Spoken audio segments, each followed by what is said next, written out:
She arrived at the creditor's office with her father's ledger under one arm and 3 shillings in her coat pocket, which was everything she had left in the world. Wren Holloway did not look like a woman who had buried her father at 23 and her brother at 26. She looked like a woman who had decided, somewhere between the second funeral and the third letter from the bank, that grief was a luxury she could not afford right now.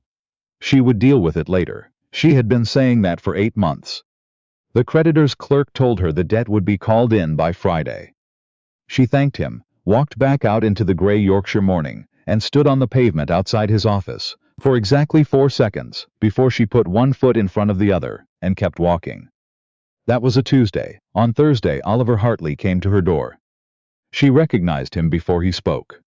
She had seen him once at Callum's funeral, standing apart from the other mourners with the particular stillness of a man who has learned to keep himself contained in public. He was taller than she remembered. His coat was good wool, mill owner's wool, she noted, which under the circumstances struck her as the kind of irony that wasn't worth remarking on. "Miss Holloway," he said. "Mr. Hartley." She did not step back. She did not invite him in. "I wasn't expecting you." "No." He held his hat in both hands. "I don't suppose you were." She waited. The Yorkshire wind came through the gap in the doorframe, and neither of them acknowledged it. "Callum talked about you," she said finally, not warmly, not as a welcome, as a statement of fact. She knew exactly who this man was, exactly what Callum had meant to him, and exactly what it meant that he was standing on her doorstep 3 months after the accident instead of the day of. Something crossed Oliver Hartley's face. Not guilt, precisely. Something older than guilt. Something that had been living in him long enough to have put down roots. "He talked about you too," Oliver said, constantly. "Every problem he brought to my office, he'd end by saying, Wren would see it differently. Every time we got something wrong, he'd say, my sister would have caught that." A pause. "I used to wonder if you were real." She had been braced for pity. She had spent 8 months getting very good at deflecting pity. She had not been prepared for that. "He's gone," she said, and her voice remained steady, because she had made it steady through practice. "Whatever he said about me didn't keep him safe in that mill." Oliver's jaw tightened. "No, it didn't." "Then say what you came to say, Mr. Hartley, because I know it isn't condolences. Those were due in March." He didn't flinch. She gave him credit for it. "I made Callum a promise," he said. "The night after the accident. I sat in my study, and I read the letter he'd left with my solicitor in case something happened to him." He stopped, measured his next words carefully. "He asked me to see that you were provided for." Not his exact words. His exact words were considerably more colorful, but that was the substance. Wren absorbed this. "And how long have you been trying to figure out how to do that, without insulting me?" The question landed. She watched it land. "About 3 months," he admitted. "And what did you decide?" He looked at her directly. He had dark gray eyes, she noticed, the color of the moors in October, the kind of eyes that did not drift when they were looking at something. "I decided to ask you to marry me." The silence that followed was the loudest thing she'd heard since the foreman knocked on her door to tell her about the accident. "That's not a proposal," she said, when she had gathered herself sufficiently. "That's a contract." "Yes." He didn't soften it. "It is. I won't pretend otherwise." His voice was level, precise, the voice of a man accustomed to making decisions in a room full of people waiting for him to be wrong. "You have a debt the bank will call by Friday. You have no family, no prospects, and a town full of people who've already decided exactly what they think you're worth. I have a mill, a house, and a promise I haven't kept. A beat. If you marry me, the debt disappears. The house is yours. You will want for nothing material." "And, what do you want?" "To keep my word to a dead man." She studied him. She was looking for the performance, the false warmth, the careful management of her emotions that men who thought they were being kind always employed. She found none of it. What she found instead was a man who appeared to be exactly as uncomfortable as he actually was, and who had decided not to hide it. There was something almost respectful in that. "I'll think on it," she said. "The bank comes Friday." "I'm aware." She began to close the door. "Mr. Hartley." He waited. Was he afraid? At the end, when they brought him out of the mill, was he afraid? Oliver Hartley stood very still.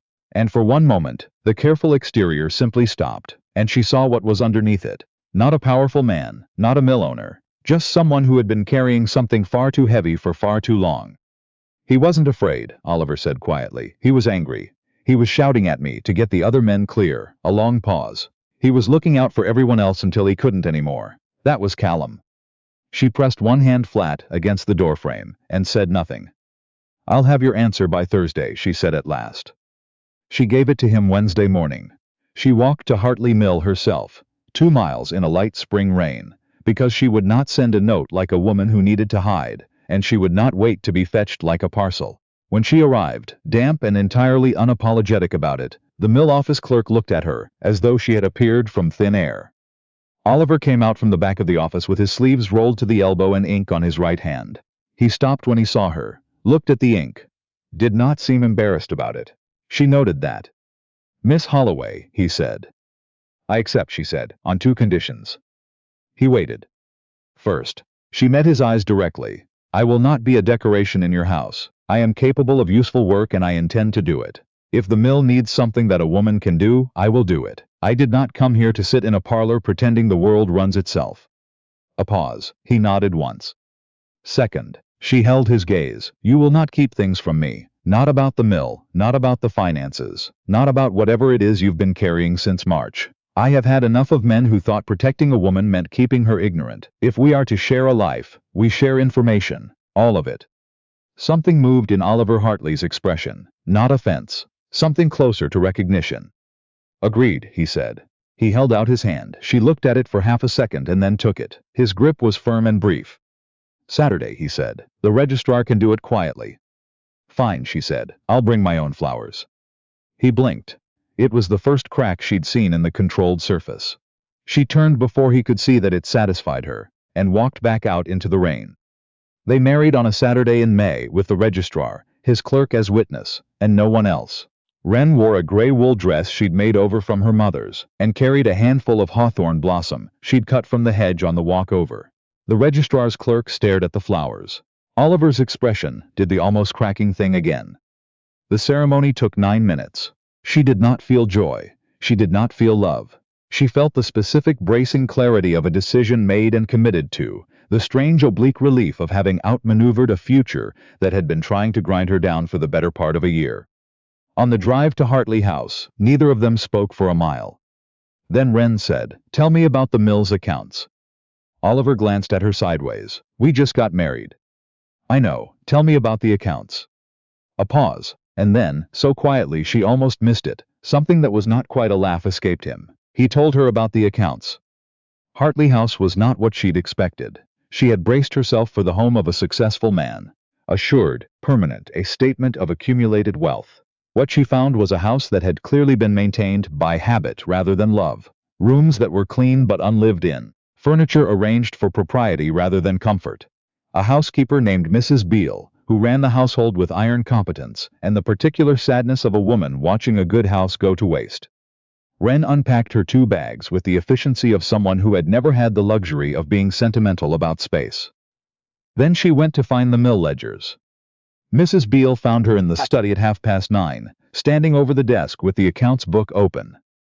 "Mrs. Hartley," Mrs. Beale said, in the tone of a woman with strong opinions about where new brides ought to be spending their first evening. "Mrs. Beale." Wren did not look up. "How long have you worked for Mr. Hartley?" 7 years, ma'am. Before that, for his father." "And who manages the mill accounts day to day?" A pause. "Mr. Hartley oversees them himself, ma'am, with the assistance of his purchasing agent, a Mr. Bassett." She stopped. "There is also a Mr. Dunlop, a competitor, in fact. No formal connection to the mill." Wren looked up. "Why do you mention Dunlop at all?" Mrs. Beale's mouth pressed into a careful line. "No particular reason, ma'am." Wren went back to the ledger. "All right. Good night, Mrs. Beale." She was still reading when Oliver appeared in the doorway an hour later. He looked at her. He looked at the ledger. He looked back at her. "I thought you'd be resting," he said. "I'm not tired."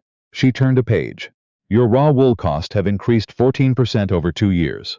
But your sale prices haven't risen proportionately. You're selling finished cloth at a lower margin than you were in 1903. He came into the room slowly. "The market's been difficult." "The market hasn't been difficult for your competitors." She turned the ledger toward him and pointed. "Dunlop Mill posted a strong year. So did Calder and Sons. The difficulty is specific to Hartley." She looked at him. "Who supplies your raw wool?" He named a merchant. And what's his connection to Dunlop?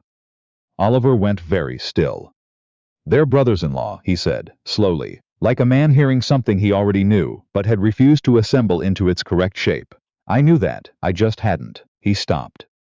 Put it together, she said, not unkindly. You've been paying above market price for wool and selling below market price for cloth. If that pattern continues for another 18 months, the mill goes under. She held his gaze. Either your supplier doesn't know what his brother-in-law is doing, or he does.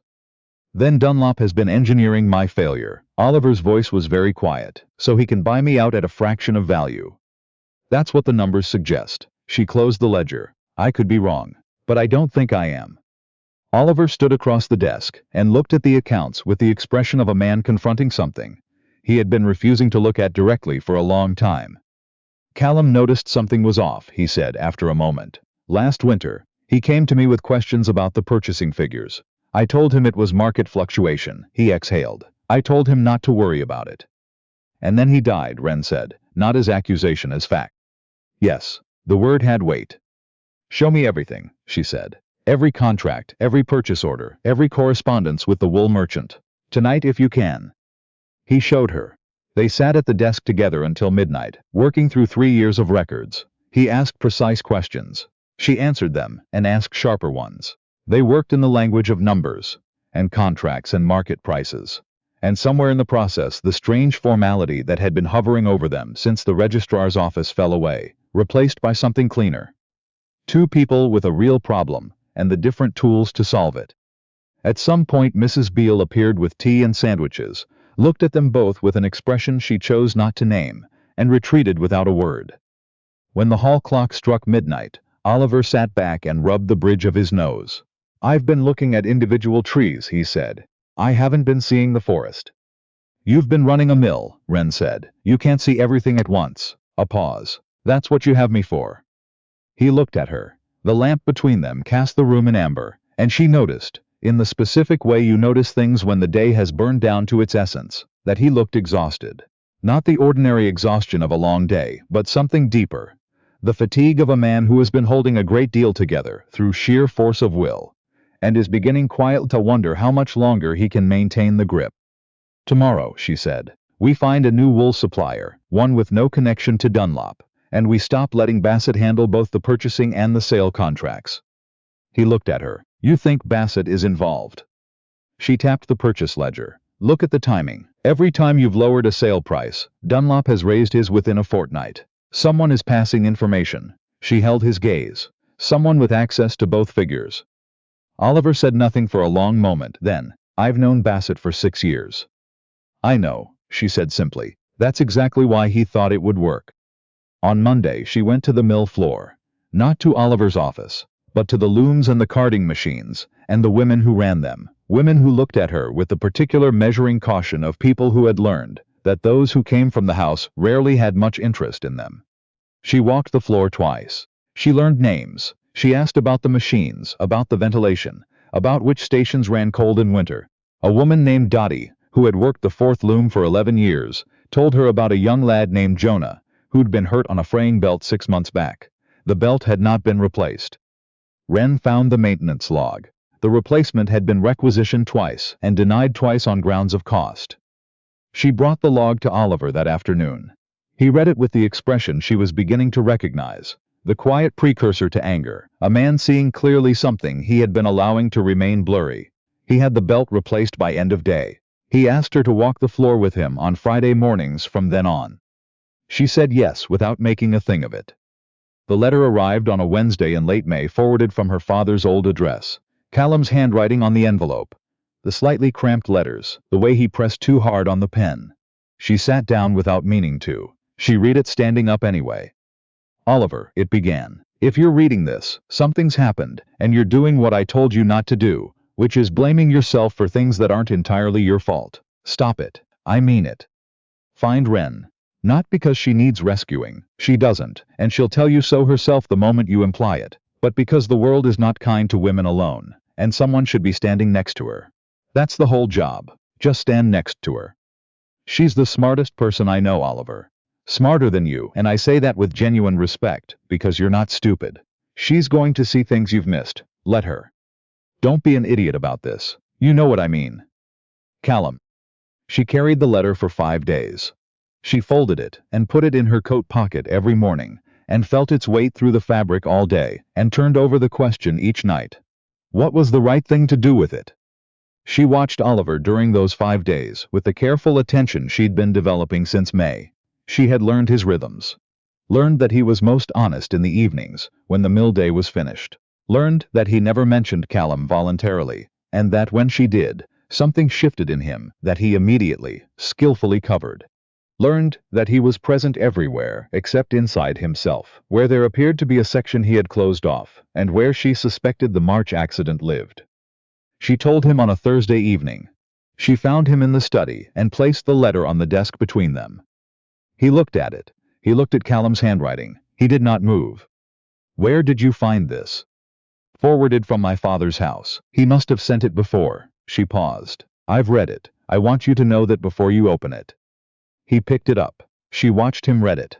She had prepared herself for control, for the careful management she'd seen him apply to everything, and she watched him hold it for the first 20 seconds. And then Callum's voice apparently got through, the way Callum's voice had always gotten through to the people who knew him. Oliver put the letter down, put his hand flat on top of it. His head dropped slightly. He knew, he said, and his voice was not entirely steady. He went back in because I needed the loom line kept running. He knew I needed it. He went back in anyway. He made a choice, Wren said, his own choice.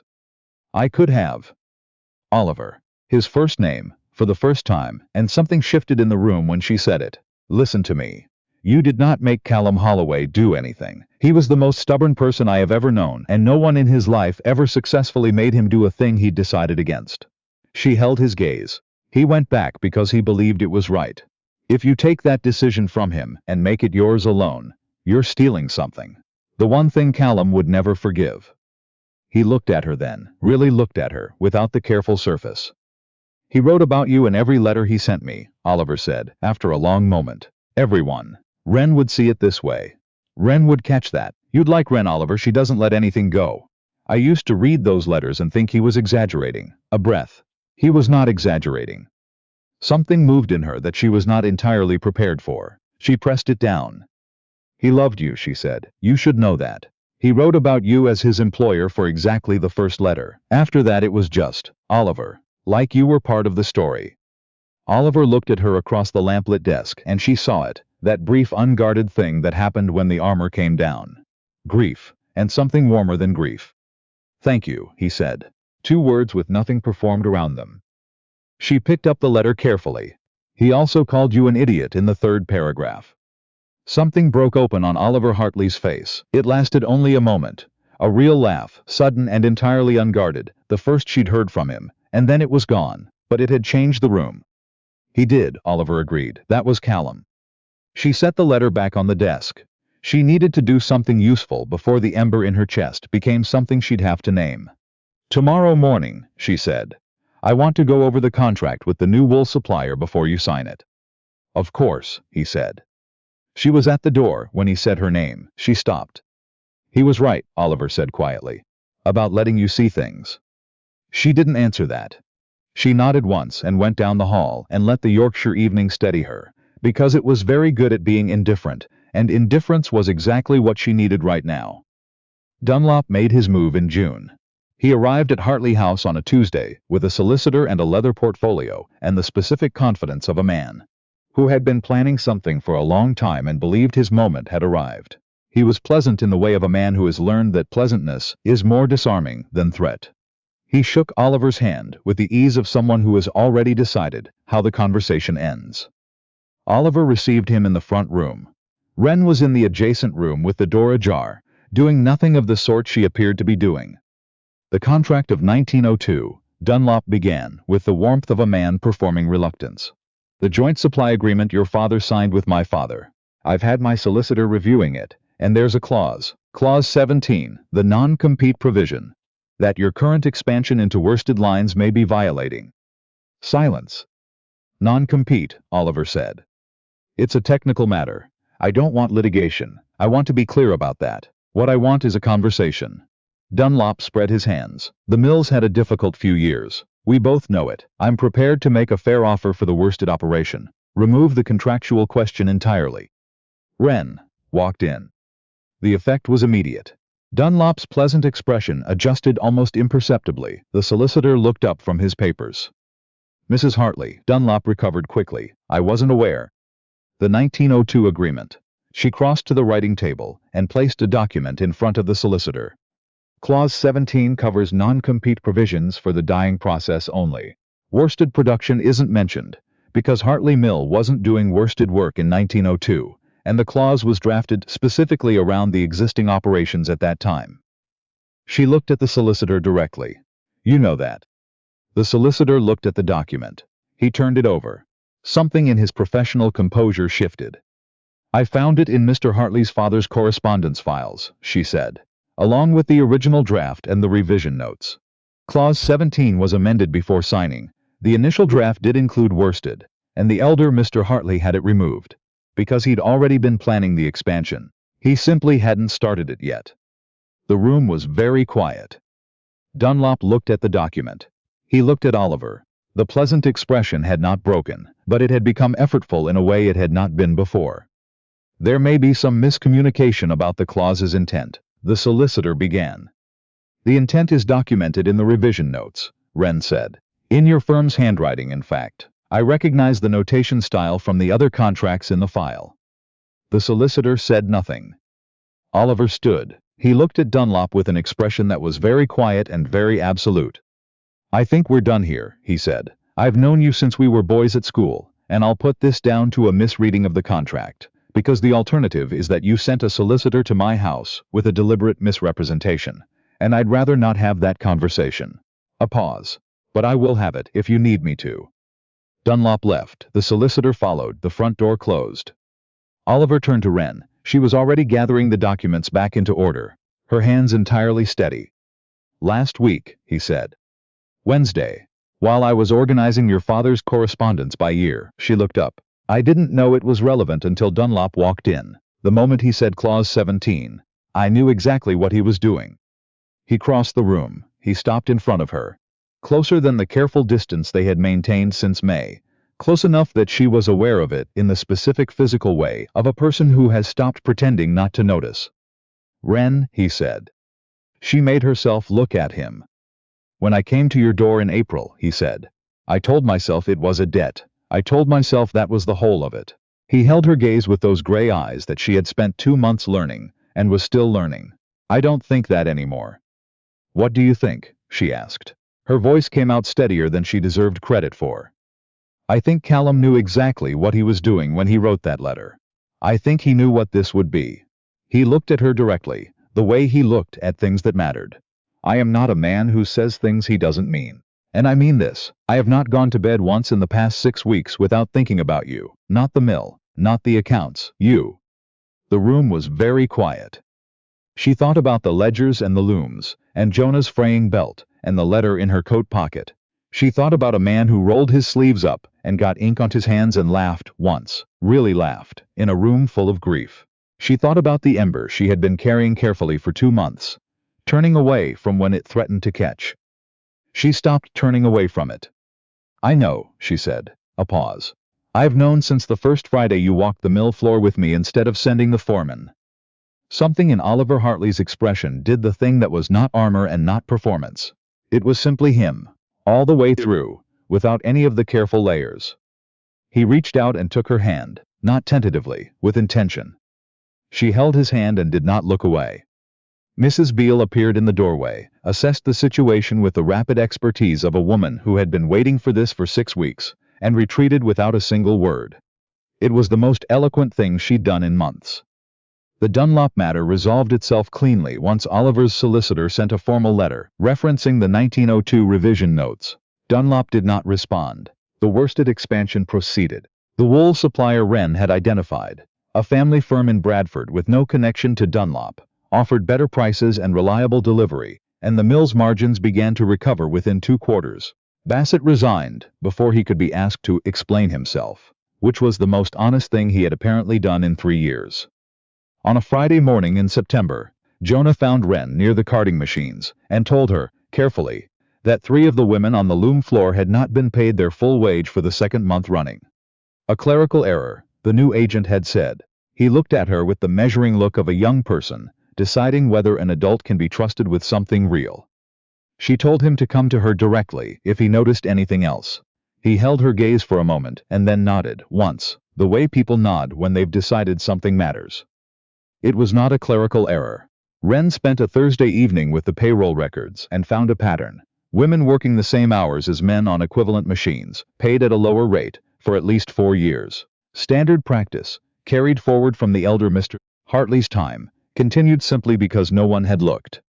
She showed Oliver, on a Friday morning at the kitchen table, with Mrs. Beale at the far end of the kitchen, an autumn light coming through the window. He read the figures. He did not explain them away. He did not say it was industry standard. He said, "This needs to be corrected, all of it, retroactively." She looked at him. "That's 4 years of back wages." "I know what it is," he said. "It's what's owed." She picked up her pen and began drafting the correction schedule, and he reached across the table and put his hand over hers briefly. Not to stop her, just to be there, just for a moment, and then he picked up his own pen and helped. Mrs. Beale set fresh tea by Wren's elbow and said nothing at all, which was as eloquent as anything she'd said all autumn. On a Saturday in October, the corrected wages went out. Dottie found Wren in the mill yard afterward, and looked at her with the direct, measuring look of a woman deciding whether something is real. "I've worked here 11 years, she said. "Nobody ever looked before." She didn't say thank you. She didn't need to. She just nodded once and went back inside. Wren stood in the mill yard, with the October wind coming down off the moors, and something in her chest that was too large to name and too real to dismiss. She let it be what it was. That evening, Oliver found her at the old dry stone wall at the property's edge, looking out at the moor going dark. He stood beside her, not managing the distance, just beside her. "Callum would have liked this," she said. "He would have claimed he planned it," Oliver said.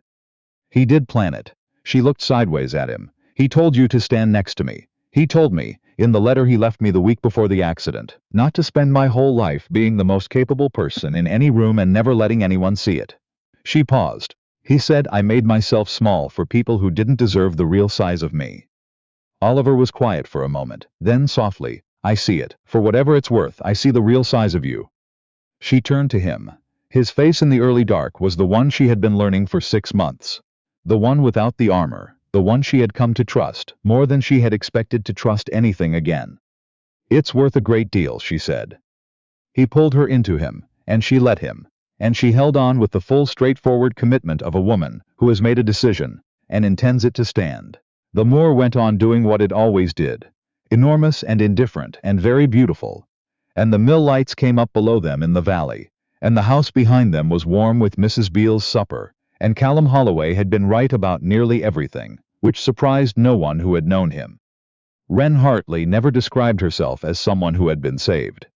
She described herself when asked, as someone who had arrived at the right place at the right moment, and done the work that needed doing, same as she always had. Oliver, who was always nearby when she said this, would look at her with those gray moor-colored eyes and say nothing, because there were no words quite the right size for what she was.